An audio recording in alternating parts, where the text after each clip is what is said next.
ఒక మంత్రాన్ని చెప్తాను, జాగ్రత్తగా గుర్తుపెట్టుకోండి.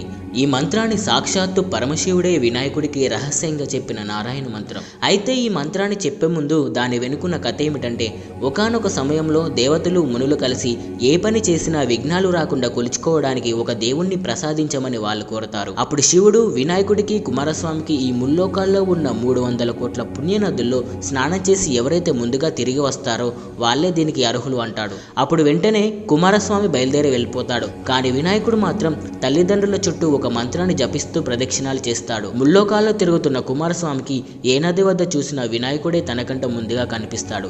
తన గర్వాన్ని అణుచుకొని అన్నగారి మహిమ తెలుసుకున్న కుమారస్వామి వినాయకుడిని విజేతన చేస్తాడు. ఆ మంత్రమే సకృ నారాయణే త్యుక్త్వాం పుమాన్ కల్పశతత్రయం గంగాది సర్వతీర్థేషు స్నాతో భవతి పుత్రగా. ఈ మంత్రం జపిస్తే ముల్లోకాల్లో ఉన్న 300 కోట్ల పుణ్యనదుల్లో స్నానం చేసినట్టు అవుతుందట. ఈ మంత్రాన్ని